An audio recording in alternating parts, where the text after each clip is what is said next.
Welcome to Let Freedom Ring, a special edition of Another View from the Colonial Williamsburg Foundation.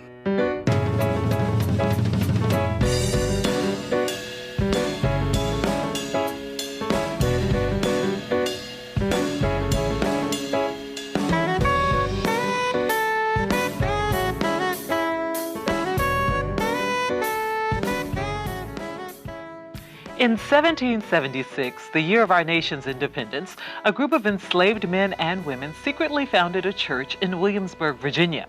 240 years later, the First Baptist Church remains a symbol of faith, struggle, and perseverance. I'm Lisa Godley, filling in for Barbara Ham-Lee, welcoming you to a special edition of Another View. Today's program, Let Freedom Ring, is a simulcast coming to you on 89.5 WHRV FM and as a webcast from the Colonial Williamsburg Foundation at letfreedomringchallenge.org. Churches, synagogues, and mosques have been gathering places where people of faith share common bonds, the desire to do good work, to improve their lives, and to help others. Over the next hour, we'll explore these bonds and the role of religion in freedom movements. We'll share how the First Baptist Church has been a part of the struggle for freedom and how a partnership with Colonial Williamsburg Foundation has brought new life to a long silent part of the church's history. I hope you'll join this conversation about the role of religion in freedom movements. Please call 1-800-595-7012 or tweet us at CWF Learn using the hashtag LetFreedomRingChallenge. We'll introduce our panel and get your comments in a few minutes. But first, let's learn about the beginning of First Baptist Church, one of the oldest African-American houses of worship in the United States. Sit down, down, sit down. Sit down and take your rest. The seed that would become the First Baptist Church of Williamsburg was planted at the start of the American Revolution. A courageous group of enslaved and free blacks defied the law to gather for evangelical worship with an itinerant black preacher named Moses. They met in secrecy on the wooded acres of Green Spring Plantation, 5 miles from the capital city. Succeeding Moses as the head of the church was an enslaved man belonging to James Vobe, the owner of King's Arms Tavern. His name was Gowan Pamphlet. By 1781, the church had relocated to Raccoon Chase on the outskirts of Williamsburg, with Pamphlet as their spiritual leader. It was here in the early 1800s that a white townsman, a member of the Cole family, was moved by the heartfelt praise and singing he overheard. Cole offered the use of his carriage house on Nassau Street in Williamsburg to the congregation, to have and to hold as long as it was used for a church. Despite Virginia's 1786 statute for religious freedom, Virginia law forbids slaves to meet in groups for any purpose without permission. Nevertheless, Pamphlet's congregation emerges from the shadows to meet unmolested on Nassau Street. To empower his church, Pamphlet petitioned for its admission into the regional Dover Baptist Association in 1791. The white-dominated organization accepted the Black Baptist Church of Williamsburg into its fold in 1793. Before we continue, I'd like to introduce today's guest. Joining me are Reverend Reginald Davis, pastor of the First Baptist Church in Williamsburg, Linda Rowe, a historian with the Colonial Williamsburg Foundation, Imam Ammar Amonette of the Islamic Center of Virginia, Rabbi David Katz of Temple Bethel, Reverend Max Blalock of the Wesley Foundation at William and Mary, and Reverend Christopher Epperson, rector of Bruton Parish Church. Welcome, everyone. Thank you. Thank you. Reverend Davis, your church is one of our nation's oldest African-American churches. Could you please share how you think religion affected the enslaved people who founded First Baptist Church? Well, I think that religion played a key role in the African-American life of the congregation, because in the context of oppression, when you have inhumanity, then religion plays a role in keeping divinity and humanity together. So I see them coming together to appeal to a God outside of their social context in order to help them to deal and cope with the situation that they were in. So religion played a big part in helping to keep, as we would say, body and soul together. Okay, we already have a tweet. Nathan wants to know of our panel, what should you do if your faith and the situation, and the Constitution, I should say, are at odds? What should you do? Imam, would you like to start?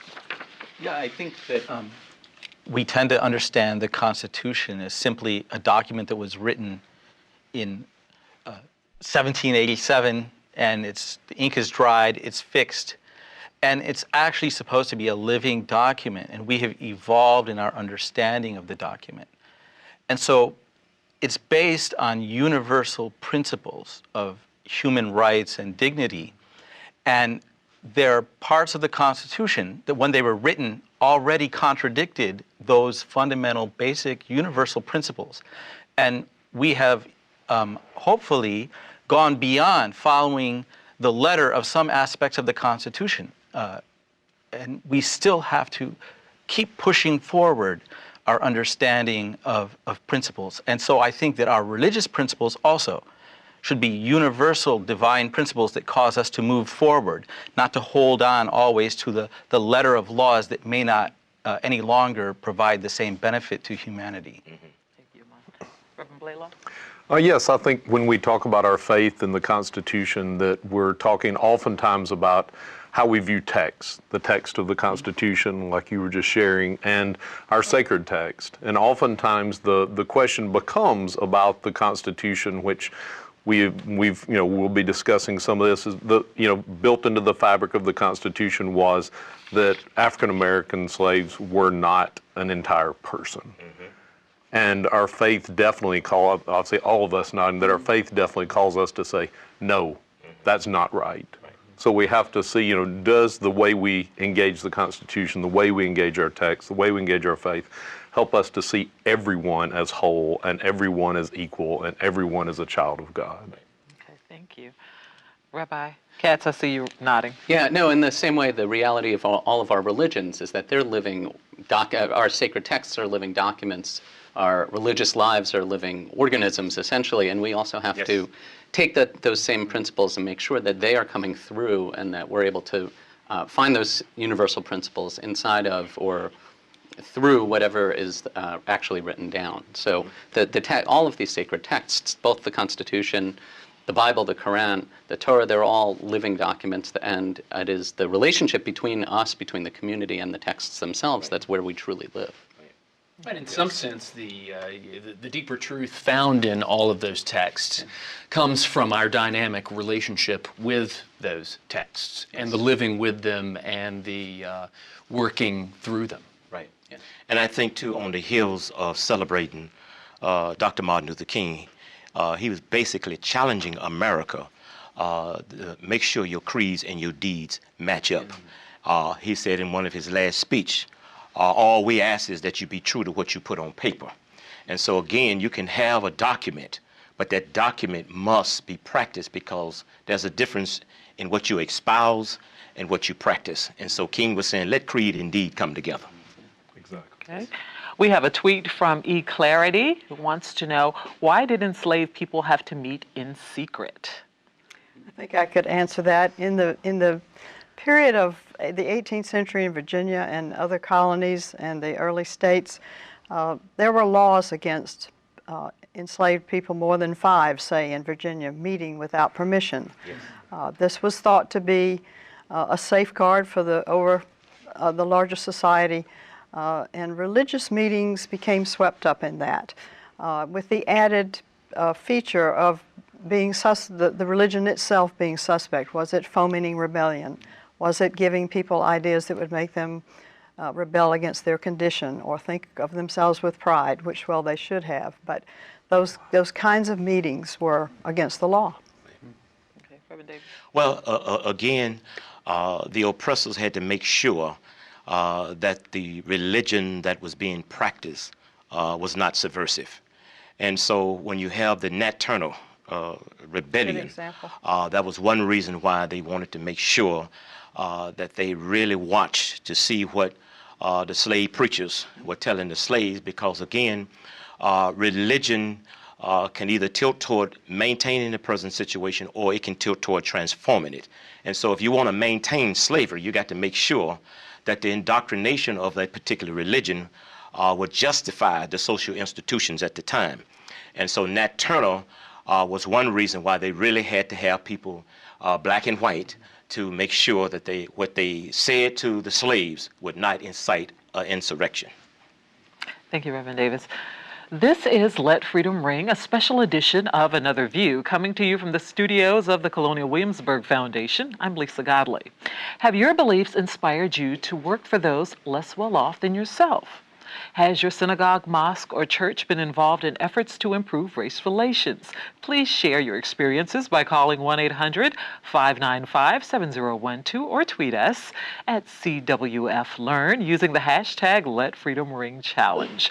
We'll continue our discussion about religion and freedom movements in just a few moments, but first, we'll continue with the history of the First Baptist Church and see how a slave uprising led to the church closing its doors for a year. By 1830, the African Baptist Church in Williamsburg, as it was then known, claimed over 600 members led by Reverend John Dipper. Dipper was born into slavery in 1778, but would become a master bootmaker with real estate and business interests, which allowed him to purchase freedom for himself and his family. Should I say it again, please? Reverend Dipper's gifts in the way of exhortation and preaching soon found him ministering not just before the Williamsburg congregation, but in the region round about.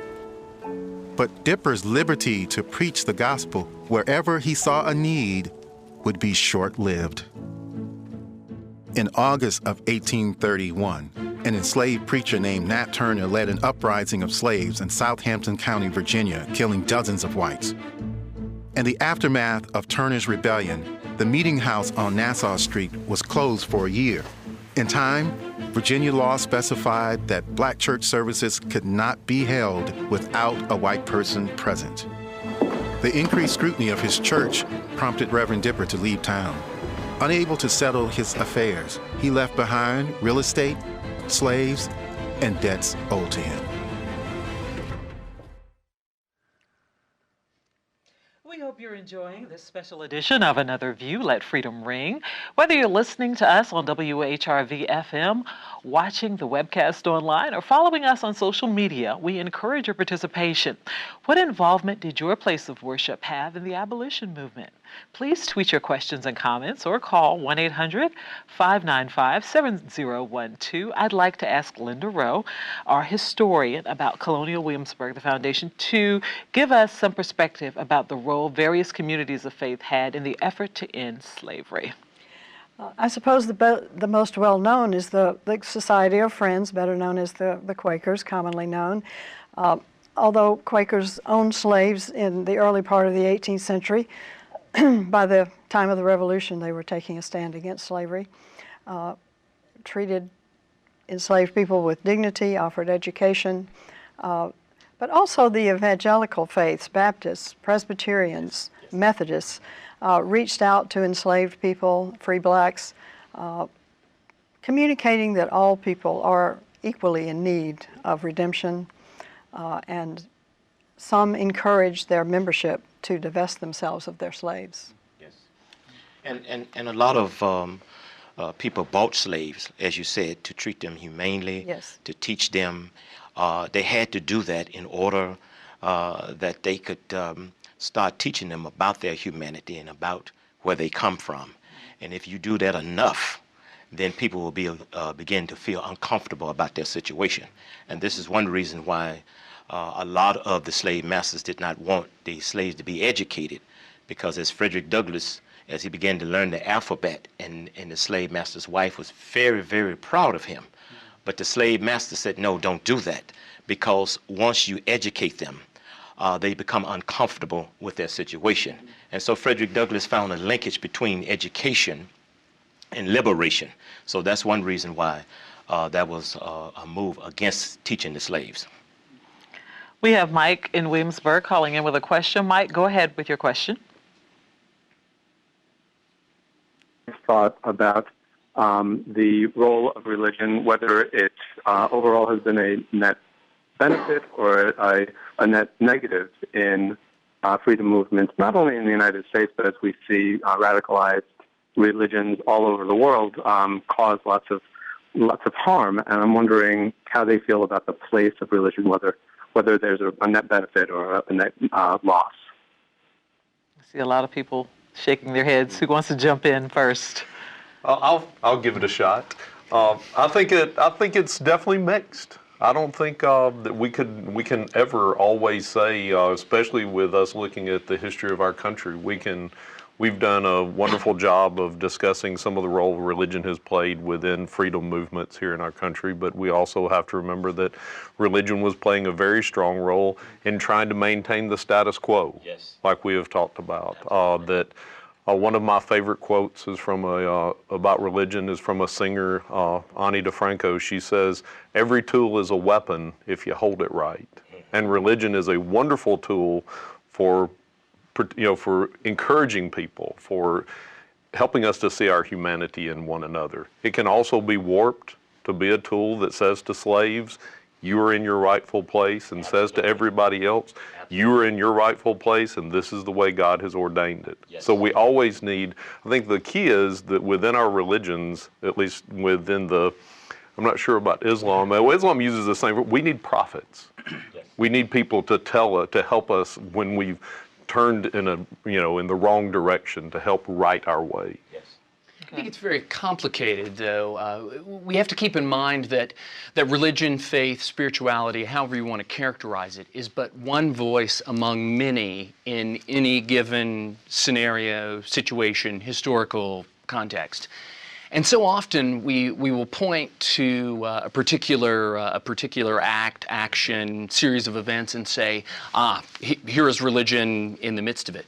Where oftentimes religion is in the mix, but we're ignoring the economics of the situation, yes, we're ignoring the politics of the situation, and all of those other voices that are always competing for our attention and shaping the context, yes, in which we live. And I totally concur with that, because if you go back, as I think back on slavery and how religion was used, how they would particularly go into the canon or the Bible and pick out certain things to legitimate and justify. If you go back to Leviticus, well, they couldn't use Leviticus in the context of American slavery, because Leviticus says 49 plus 1 years, you have to let all your slaves go, all debt is the year of Jubilee.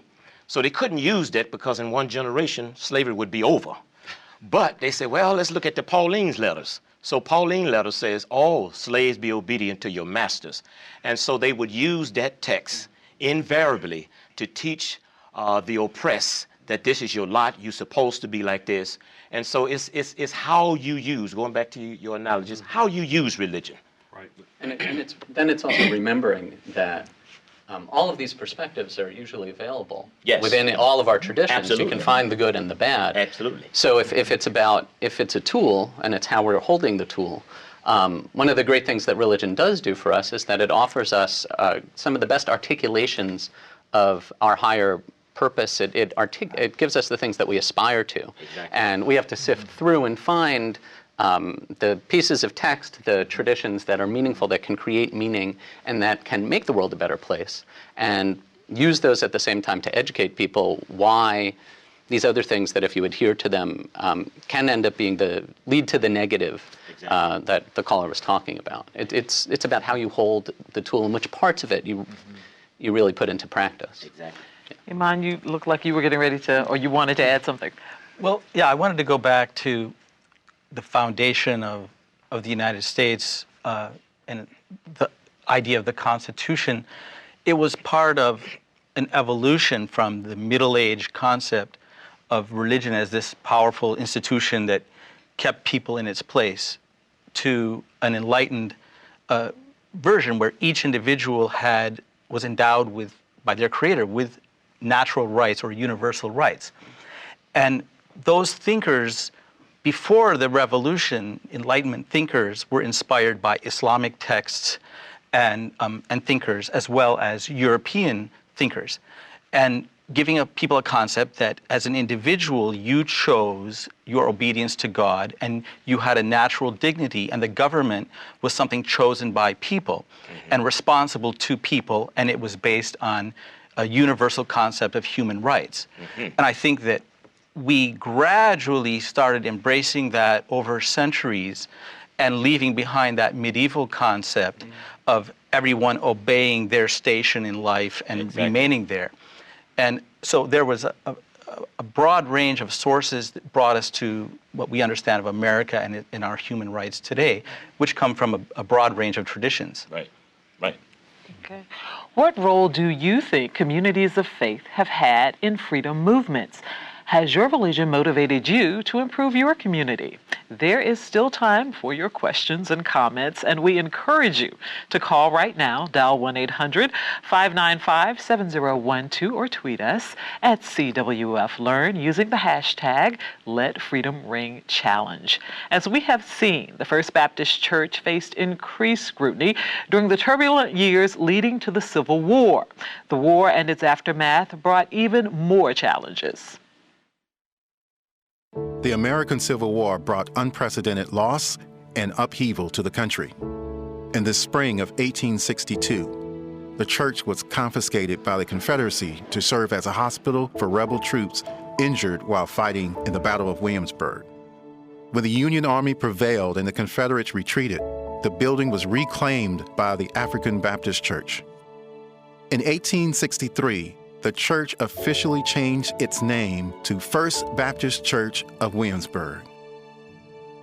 Following the Emancipation Proclamation in 1863, abolitionists from the Freedmen's Association in Philadelphia gained permission to open a school at the church to help former slaves acquire the education that had so long been denied to them. The Emancipation Proclamation freed slaves in rebel territories during the war. But it was the 13th Amendment to the United States Constitution, passed after the war ended, that finally abolished slavery throughout the land. The 14th Amendment guaranteed citizenship and equal protection under the law. And the 15th Amendment granted African American men the right to vote. Members of First Baptist Church were quick to take advantage of their newly recognized rights by voting and by running for public office. This included the church's young minister, John Dawson. At various times during his 46 years in the pulpit, Dawson served as treasurer of the city of Williamsburg, member of the Common Council, and a member of the Virginia Senate. Efforts to overcome the legacy of slavery and discrimination continue to this day. This is a very complex and often emotional subject that no single program can completely cover.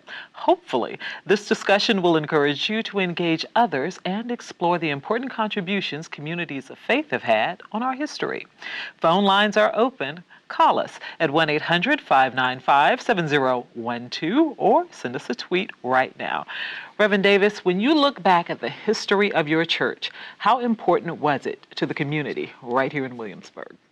Very much important. What it says is that in spite of the inhumanity, in spite of all the restrictions and the discrimination and oppression, that for 240 years we survived and we thrived. And that says something about a people, that when you really have God on your side, and this is where I see religion really coming together, because when no one else comes to your aid, at least you can feel that you can appeal to something outside of yourselves.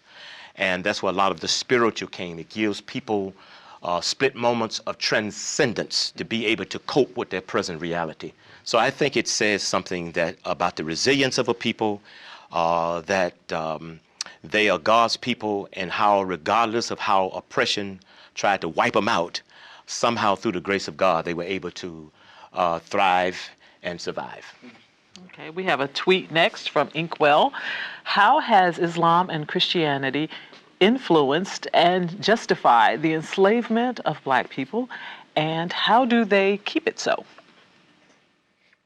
Wow. Jump right in there. Anybody? Okay. Imam, go ahead.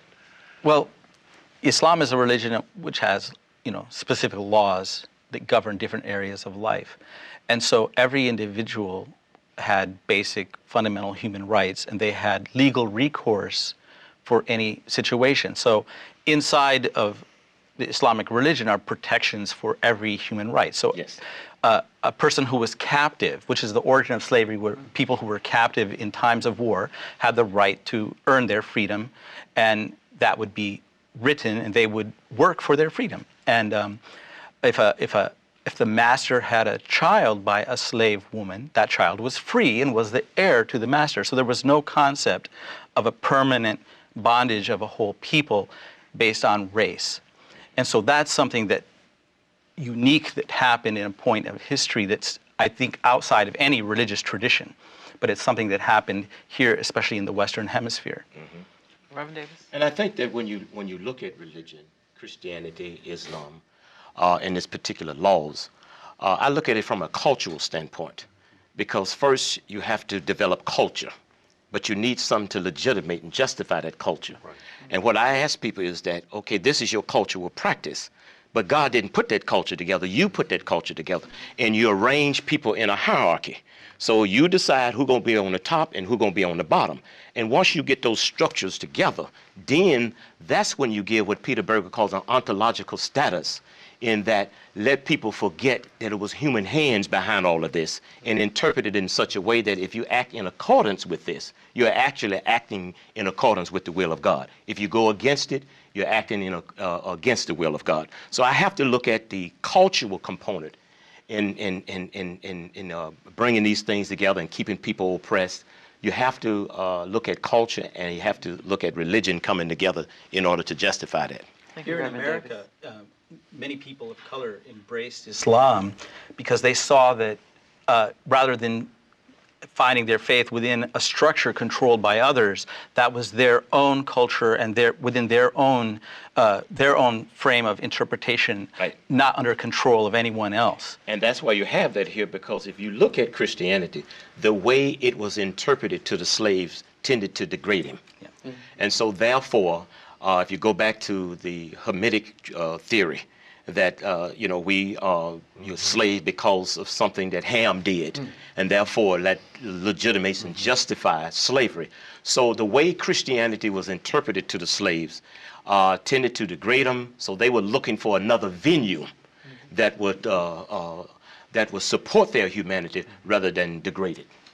And I think communities of faith have also provided a context for conversation. Yes. And well-meaning people of faith have been able to reflect upon the culture, yes, and to reflect upon their spiritual tradition, their religious tradition, their texts, their laws, and call the present and prevailing order into question. Yes. One of the interesting vignettes that I've discovered being at Bruton Parish about the history of Bruton Parish is that in the Dover Baptist Association, there was a time when there was some controversy around baptism, and baptism came to a halt in the Baptist Church.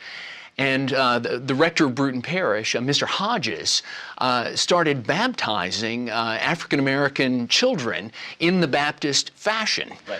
And one of the changes I think that brought about in this community had to do with recognizing what baptism is in our tradition, bringing people into relationship with God. Right.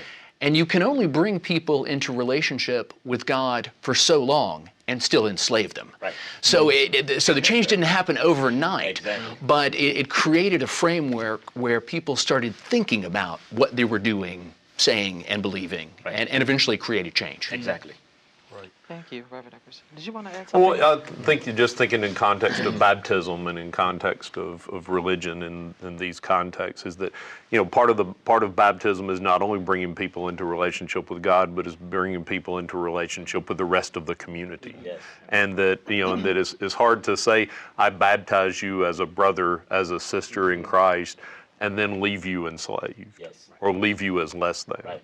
And I think about in our discussion what Abraham Lincoln said, that, my concern is not is God on our side, right, but am I on God's side? There you go. And I think that's the question for us when our religions or any religion is saying that somebody is less than, Yes. or this structure is ordained by God to oppress others. Right.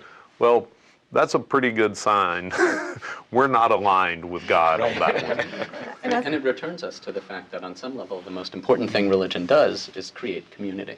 Yes. Right, and provide a shared structure, shared foundation for community. Mm-hmm. And you can't have a community of inequality and have a community that's going to be meaningful or long-lasting. Exactly. Right. I wanted to mention, too, the combination of church and state dating from the colonial period in this country. There's a danger in that. The church is part of the state. It gets some of its legitimacy, much of its legitimacy from the state. And the state is in the business of keeping society orderly. And so taking off from what you said, I think that means that it perpetuates this hierarchy where some people are low or very low, Right. and others fill medium positions. So that combination of the church and the state is something that needed to come to an end, and it did through a process, though. Yeah. Exactly. Yes. Right. Thank you, Linda.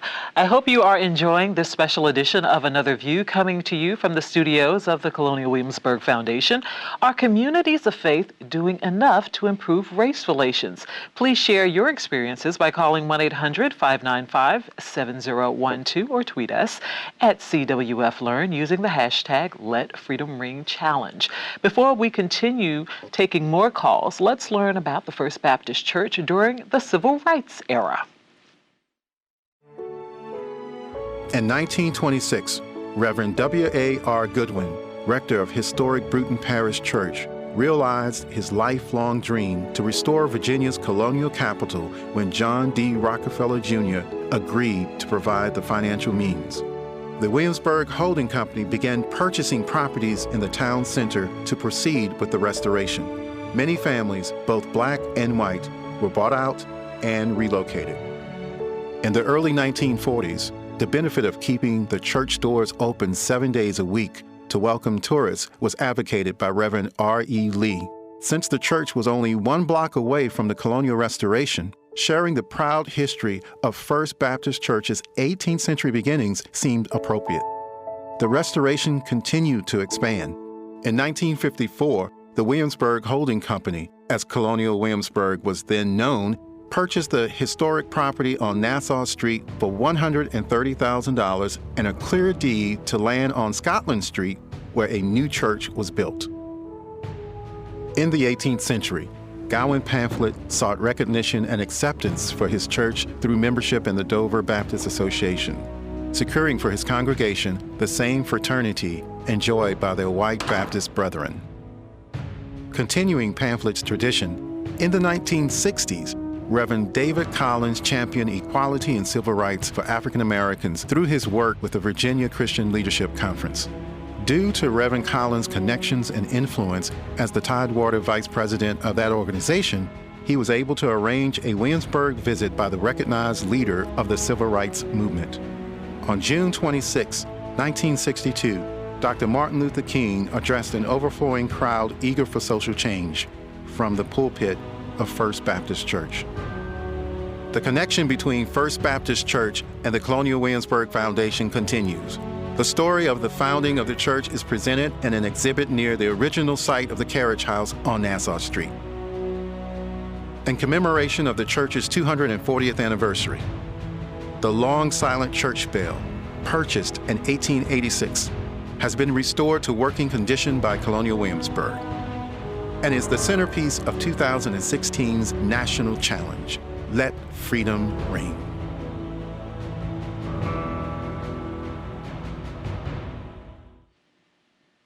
From slavery through the Civil War, emancipation, the introduction of Jim Crow laws, the civil rights movement in the 1960s, to racial tensions still lingering today. The First Baptist Church has faced many challenges over time.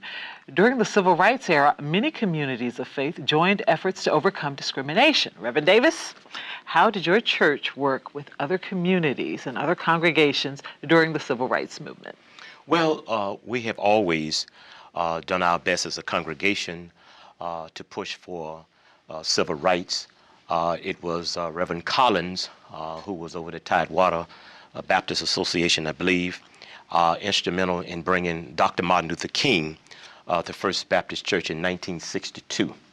And Dr. King came to encourage the struggle in helping to bring about that civil rights and equal opportunity under the law. So First Baptist has reached out, been part of the march, and we'll continue to be part of struggling for what is right and for what is just, and make it as a more perfect union. Okay. Anyone else want to add what their church or mosque or synagogue was doing during the civil rights movement? We just returned with the Wesley Foundation from a week in Birmingham focused on civil rights and faith, and just seeing the role that the church has played within the civil rights movement in Birmingham, how many churches were involved in that. Predominantly African American churches, but there were at least 60 within the association in Birmingham. And one of the things that, with us talking about transformation and the goal of religion, is that when the Southern Christian Leadership Conference was literally outlawed in Alabama, the Reverend Fred Shuttlesworth started another organization that was entitled the Alabama Committee for Human Rights. Right. And it was human rights. Mm-hmm. It wasn't civil rights. And one of the things that we looked at, that for everybody who was joining in the movement, they had to be trained in nonviolence, and they had the 10 commandments of nonviolence. Mm-hmm. And those commandments were based upon the first commandment: I will meditate on the life and teachings of Jesus. Yes. I will work for the freedom of all people. Mm-hmm. It was always everybody. It was always faith guiding it. So that we've had those churches setting the example, and those and the synagogues and the mosques joining together. We had many churches that didn't. So it's always been that mixed bag, but the push, thank God that the push among those minority of groups and churches and people were able to take our entire country to a much better place. Yes. Jewish community also was very involved with the civil rights movement, and well, you're welcome. But for me, I mean, there are so many historical places in which Jews were very involved. One of the earliest chairmen of the board of the NAACP was Jewish, and he got several very important American Jews to participate, leading rabbis. Right. There's an anecdote that one black leader said that in the state of Mississippi in the 60s, like 90% of the civil rights lawyers were Jewish in the state throughout the whole decade. But for me, it brings out that kind of what we were talking about before, pulling out the values that are transcendent, the values that that teach us what to aspire to. The Jewish tradition, the Jewish community, and throughout the civil rights era has said, justice. Right. We have the line, justice, justice you shall pursue, and we have said that justice is so important that we need to make sure that we are telling people that we are serving as examples of fighting for justice for our fellows. Also, obviously, the story of the Exodus, Absolutely. Which is the foundational story of the Jewish people, teaches us to help out anyone who is enslaved, anyone who's not experienced exactly. living in freedom. Exactly. And both of those are values that that became activist values back then, and that we try to make sure that we're espousing, that we're making a part of life today, and that we remember that in all settings, in all situations. Exactly. Yeah. Imam, you were getting ready to say something? Yes, and in the Muslim community, in the South, people don't realize that in the 18th and 19th century, African communities in the South had their own mosques from time to time in their own communities, but those were suppressed. And so in the early 20th century, thousands and thousands of African Americans left the South and left behind segregation and went north to the major industrial cities, and they came in contact with Muslim communities from the Middle East and Europe and Asia. And they formed their own movement, which was a civil rights movement to bring dignity back to their people. And so they used Islam as the symbol for their freedom and dignity as human beings. And so very important, of course, leaders of the civil rights movement like Malcolm X came from that movement. Right. And these are people who went through huge oppression that we can't even imagine, growing up and seeing the KKK burning cross on your lawn and killing your people. And by Malcolm X, for example, going on the pilgrimage to Mecca and seeing people of every race together, worshiping and living together, Exactly. he was inspired to leave that hate behind. Yes. And that desire for vengeance and move to a different level. Unfortunately, he was assassinated in 1965. But Right. he evolved gradually in his understanding so he could embrace all of humanity with a mutual love of justice and freedom. And I find him one of the most inspiring people of the civil rights movement. Exactly. Right. And also that when you look at the slaves, they appeal more to the Old Testament because it really showed God moving in the life of oppressed people. And so they could identify with that. They could identify with the fiery furnace. They could identify with Daniel and Moses. So they saw themselves in like fashion that God was operating in and through that time to bring them to a place where the Jewish people were. Let's take a call. Elena in Norfolk. Elena, go ahead with your question or comment. Oh, thank you very much. This is an excellent program. The comment is that at some point it appears that we only were informed of the abolitionist Christian connection, and there seems to be amnesia about the role of Christianity and somewhat evangelical Christianity in perpetuating and promoting slavery and that whole concept. I am saddened by what I see as a focus on personal sexual immorality versus understanding the communal responsibility to do justice. And I'd like maybe a comment from each of your panelists on that. How is it that we could assist in moving us back to not only maybe me and Jesus, as it is sometimes put, but that love your neighbor as yourself piece of it? Somehow that seems to have been relegated to the back burner or ignored altogether. Exactly. Well, what we said earlier was that we do know that religion is a tool in the hands of people. We just got to make sure that we handle it right. When I was coming up in school, they always talked about this brand of Christianity that was taught to the slaves. But my main professor would always call it not Christianity, but he would either call it Americanity or Whiteanity, because it was a derivative of the true Christianity. So they taught the sedatives of the gospel, they taught the slaves in such a way to keep them docile. And so we will see that manipulating of the text, manipulating of religion to help maintain the social structures. So you will see a lot of that going on, not just in America, but in other places. So it's how religion is being interpreted, whether it's Christianity, Islam, you name it. It's how you handle religion. And if you want to justify people being in a particular social context, then you have to interpret that religion in such a way that those people will embrace it and not go against it, but they will cooperate with it. In the Quran, we're told, stand up for God as witnesses of justice. And then there's a second verse that says, stand up for justice as witnesses for God. You can't be one without the other. But we tend to focus often on the imperfections of our fellow human beings, because I can hide my own faults by focusing on someone else's rather than on our communal duty for making a better society for everyone. Exactly. Part of the rich history of First Baptist Church in Williamsburg is a bell that was acquired in the late 19th century. However, the bell has been inoperable since the days of segregation and Jim Crow. It remained silent through the civil rights movement.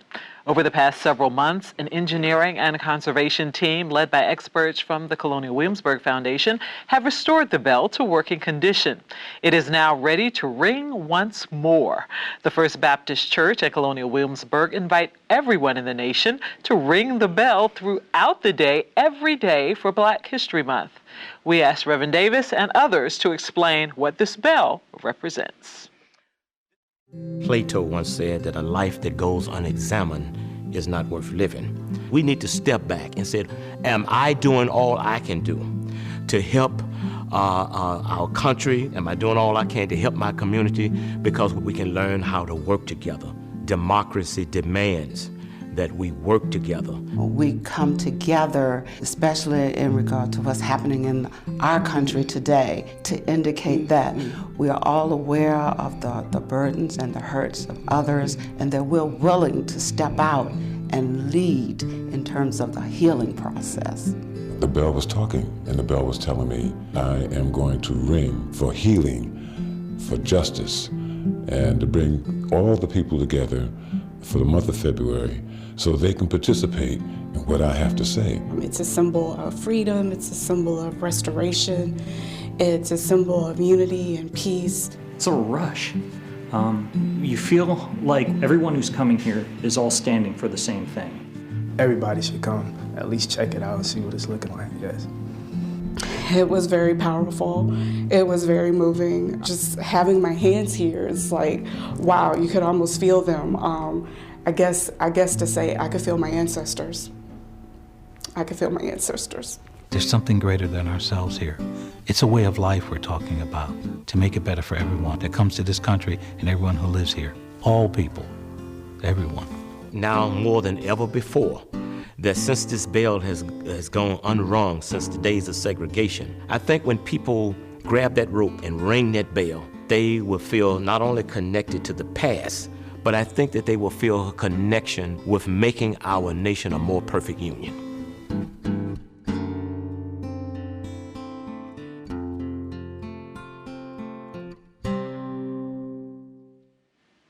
It's clear that people are very moved by the experience of simply touching the rope that connects them to the bell and all of the history of the First Baptist Church. Reverend Davis, you are inviting everyone to ring this bell. Tell us why. Well, we want everyone to ring this bell because we believe that America is a nation that loves freedom, liberty, and justice. We have come a long ways. But we see that the trajectory of our country is going in a different direction that we feel is not inclusive of all people. It won't heal the nation. And so we are just calling people from every description to come and ring that bell and to make that commitment that they're going to continue to work within their faith communities and other places to help heal our nation and make it a more perfect union. We have a caller, Pat, in Norfolk, Virginia. Pat, go ahead with your question or comment. Hi. I was growing up in the 60s, and what I remember, I was raised Catholic and never knew any of the spirituals. And I heard the music that was used in the marches and all in the 60s, and I wondered how far back did the use of music and the spirituals go in the life of the African American church and its role in the freedom of the slaves. I can comment. Yes, I think the role of the spiritual goes back into the 18th century, certainly, if not earlier. It's hard to pin down specific dates, as you can imagine, for when people are beginning to sing.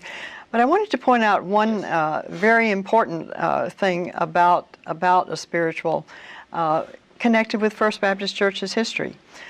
When they were still meeting in secret, a local citizen, a free person, overheard the soulful prayers, beautiful spirituals that the group was singing in secret, and that moved this person to contribute to the congregation a meeting place. Okay. And so that role not only did the spiritual inspire the congregation itself, but had an effect on the larger community. Absolutely, absolutely.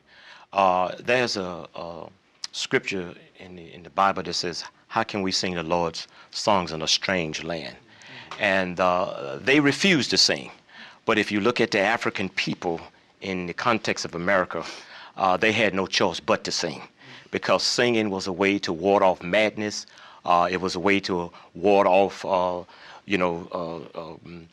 those things that were coming against them, giving them that sense of transcendence. And so a lot of that, I feel like a motherless child when a person has been snatched away from their, from their mothers or fathers. And so a lot of the spirituals came through those horrific experiences.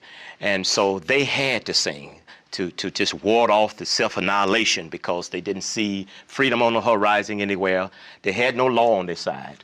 And so this was one way of just singing to give those slaves split moments of transcendence that one day we will overcome. Reverend Davis, Annie Lewis wants to know, why did the bell ring silent for so long? Well, one reason why the bell went silent so long, we had structural problems. It was in our steeple for many years.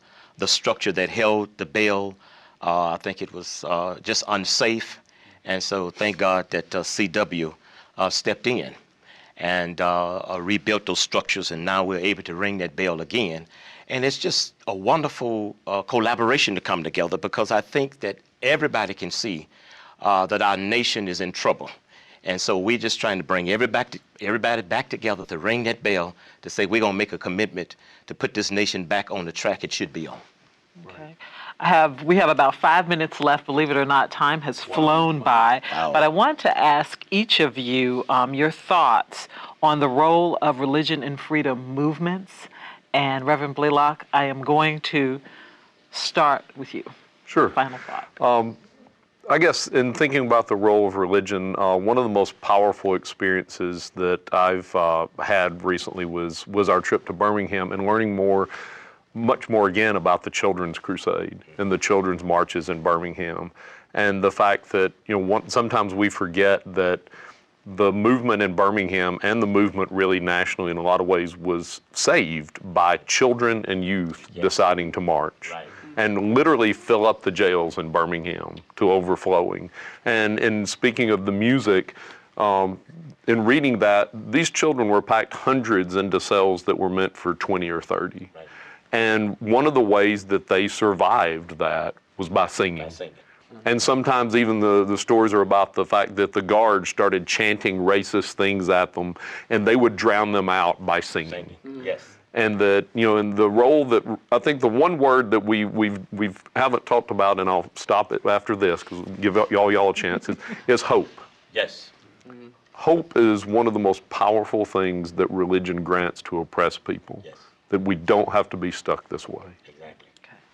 All right. Who wants to go next? We're running out of time. Sure, I'll go. For me, I think faith is about coming to terms with who you are and what you're about. And all of our religious organizations and doctrines and teachings give us a standard by which to come to terms with which we come to terms with ourselves against. And I think that matters, because you have to know yourself before you can engage the other. Exactly. I think in a meaningful way. Yes. And for me, looking at my religious tradition and the Episcopal Church in general, there are just countless stories of individuals recognizing the need that existed in the world. Dr. King mentioned a beautiful individual, Jonathan Myrick Daniels, who was a seminarian at the Episcopal Divinity School, who heard about Dr. King, saw a speech, immersed himself in the movement, and eventually traveled to Alabama to be part of it, where through a series of events, he stepped in front of a young African-American child and took a bullet. Mm-hmm.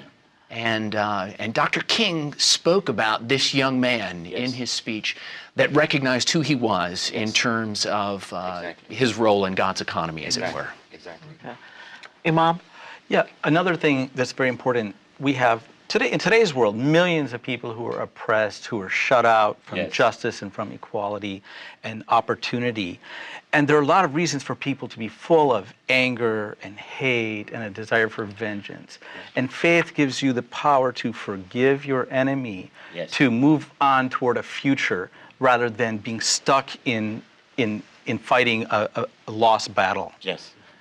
And let me say very quickly that the singing in the African American church, they asked, why is there so much singing in the African American church? And one great preacher said, because it makes Babylon more bearable.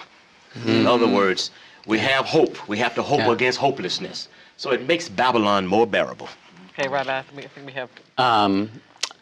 we're told when we read the Passover Haggadah, when we celebrate Passover, we're told to remember that we were strangers in the land of Egypt, to remember that we experienced slavery. Yes. And while that is the specific narrative of the Jewish people, that tells us, remember that we were in those shoes as well.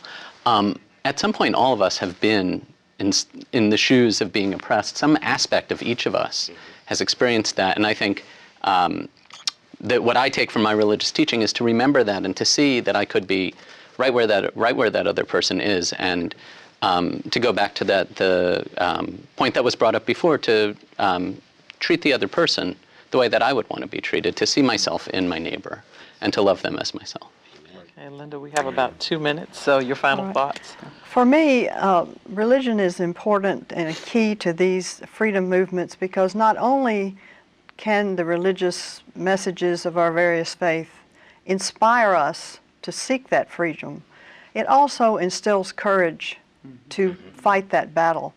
And you see that time and again, whether it's the early Christians fighting the Roman Empire or all through history, those kinds of resistance. Not only do you need inspiration, but you need courage, and religion often is the source of that courage. Okay. Reverend Davis, we have time for a very quick final thought from you. Well, I just want to encourage all Americans to come to First Baptist Church. Go to letfreedomringchallenge.org, sign up, bring yourself, your children, your schools, and let's make this nation a more perfect union. Thank you all so much. Thank you. Thanks for being here today. And that is all the time we have. Thank you for joining me for this special edition of Another View, Let Freedom Ring, a co-production of WHRV-FM and the Colonial Williamsburg Foundation. I'd also like to thank Reverend Reginald Davis, Linda Rowe, Imam Ammar Amonette, Rabbi David Katz, Reverend Max Blalock, and Reverend Christopher Epperson. If you'd like to proclaim your belief in freedom and equality, please reserve time to ring the bell at the First Baptist Church in Williamsburg. The Colonial Williamsburg Foundation invites you to commemorate Black History Month by participating in the many programs and activities scheduled throughout the month of February. And I hope you will join Barbara Hamley every Friday at noon on 89.5 WHRV-FM for Another View, where we discuss the issues and celebrate the successes of the African American community. I'm Lisa Godley for WHRV-FM and the Colonial Williamsburg Foundation. Have a great week.